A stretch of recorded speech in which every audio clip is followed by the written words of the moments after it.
Assalamualaikum warahmatullahi wabarakatuh, anak-anak. Pada video yang kesekian kalinya ini, Ibu akan bersama kalian belajar tentang rangkaian hambatan. Jadi kan sebelumnya kita sudah belajar mengenai apa itu hambatan jenis, dan apa itu hambatan buatan dalam suatu rangkaian. Nah, hambatan buatan itu bisa dirangkai. Nah, ada dua jenis rangkaian hambatan yang perlu kita ketahui sebagai dasar-dasar dalam pembuatan rangkaian arus listrik. Nah, next. Yang pertama ada susunan atau rangkaian seri pada hambatan seri. Jadi apa itu rangkaian seri? Rangkaian seri itu adalah rangkaian yang disusun tanpa adanya titik cabang. Jadi kalau kita memiliki 3 buah hambatan, disambungkan saja seperti ini, tidak ada percabangan. Nah, seperti yang sudah kita pelajari sebelumnya, simbol dari hambatan itu adalah seperti gerigi. Ini ada 3 buah hambatan yang disusun secara seri dalam sebuah rangkaian. Ini ceritanya ada panjang ya, karena dipotong gambarnya seperti ini. Jadi ada R1, R2, R3. Ini susunan seri. Antara R1 itu ada titik A dan B, antara R2 itu ada titik B dan C, dan R3 itu berada di antara titik C dan D. Ini diberi nama. Kemudian selanjutnya, tegangan yang dimiliki pada hambatan R1 kita sebut sebagai VAB atau beda potensial antara titik A dan titik B. Karena R1 berada di antara titik A dan B. Kemudian beda potensial yang dimiliki oleh hambatan 2 itu kita sebut VBC. Dan beda potensial yang dimiliki oleh hambatan 3 itu kita sebut dengan VCD. Pada rangkaian sari, rangkaian hambatan totalnya, nilai dari hambatan 1, 2, dan 3 kalau dipasang secara seri ini disebut dengan RS. Dan V-nya adalah tegangan di antara titik A sampai dengan titik D. Nah, VAD ini adalah jumlah dari total tegangan pada setiap masing-masing hambatan, atau VAD adalah VAB ditambah VBC ditambah VCD. Itu besar beda potensial atau hambatan yang dimiliki oleh rangkaian seri. Sedangkan arusnya nanti dianggap sama. Kenapa? Karena tidak ada titik cabang. Selama tidak ada titik cabang, seperti yang sudah dijelaskan dalam hukum Kirchhoff, maka tidak akan ada pembagian nilai arus. Artinya IAB itu akan sama dengan IBC sama dengan ICD. VAD itu dari hukum Ohm, kita kan diperoleh V sama dengan I dikali R. VAD berarti I dikali RS. VAB itu I dikali R1. VBC itu I dikali R2. VCD itu I dikali R3. Karena nilai I-nya sama, boleh dicoret, maka hambatan pengganti dari rangkaian seri adalah jumlah antara R1 ditambah R2 ditambah R3. Kemudian susunan yang kedua namanya susunan paralel. Susunan paralel pada hambatan ini berbeda dengan susunan seri karena memiliki titik cabang dalam merangkainya. Seperti pada gambar ini, hambatan 1, hambatan 2, dan hambatan 3 dipasang secara bercabang dengan kabel utama, kemudian dibagi 3, maka akan timbullah arus listrik yang bercabang. I sendiri itu nanti terbagi jadi I1, I2, dan I3.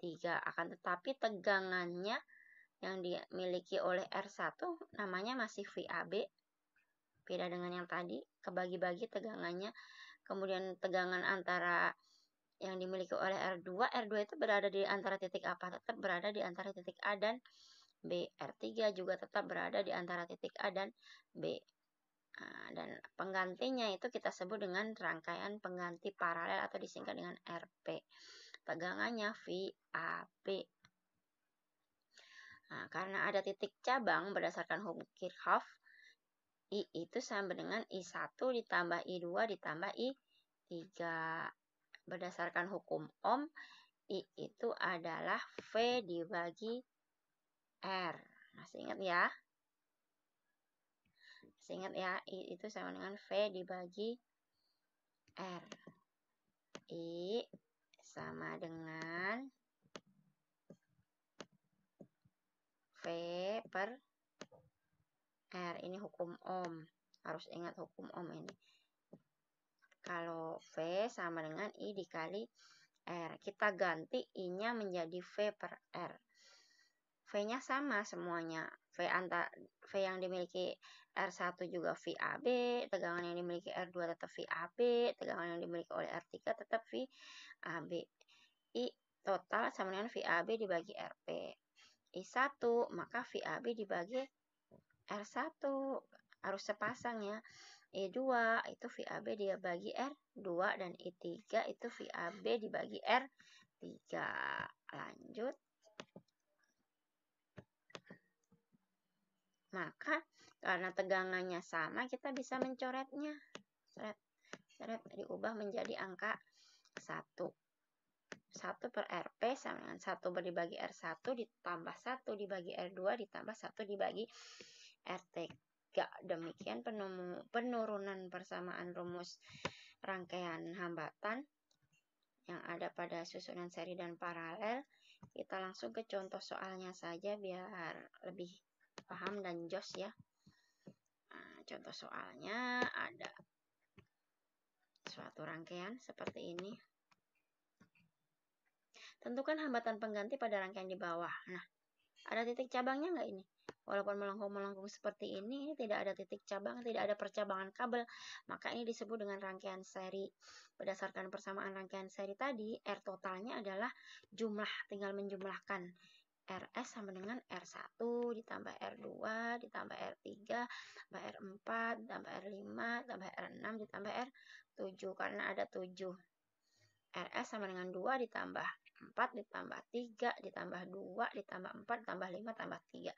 2 tambah 4 6, 6 tambah 3 7, 9, 9 tambah 2 11, 11 tambah 4 15, 15 tambah 5 20, 20 tambah 3 23 ohm. Kemudian soal nomor 2, ini ada rangkaian gabungan. Jadi di sini ada paralel, kemudian 4 dan 3-nya itu diserikan dengan paralel. Kalau menemukan soal seperti ini, kalian harus menyelesaikan yang ada di dalam paralel dulu. Ini kita ibu ganti warnanya. Hapus dulu. Selesaikan dulu yang ada di dalam paralel. Yang ini antara 6 dan 3. Dicari dulu berapa nilai pengganti paralelnya. Baru nanti diserikan dengan 4 dan 3. Oke. 1 per RP sama dengan 1 per R1. Ini dianggap sebagai R1. R1. Kemudian ditambah 1 per R2. R1-nya 6. R2-nya 3. Maka 1 per R paralel sama dengan 1 per 6 ditambah 1 per 3. Nah, kalau menemui seperti ini harus disamakan penyebutnya terlebih dahulu. KPK-nya adalah 6. Maka sama-sama dibikin penyebut 6. 1 per 6 tetap 1 per 6. 1 per 3 menjadi 2 per 6. 6 dibagi 3 itu 2. 2 dikali 1, 2. Ini kalau seperti itu. Kemudian 1 per RP sama dengan 1 ditambah 2 itu 3. 3 per 6. Maka RP-nya 6 dibagi 3 dibalik. Jadi 2 ohm. Nah, rangkaian totalnya RS. Ini kan ketemu 2. Nah, rangkaian ini bisa berubah menjadi seperti ini. 4, 6 sama 3 berubah jadi 2. 3-nya 3. Karena ini sudah seri, tinggal dijumlahkan. RS adalah R1.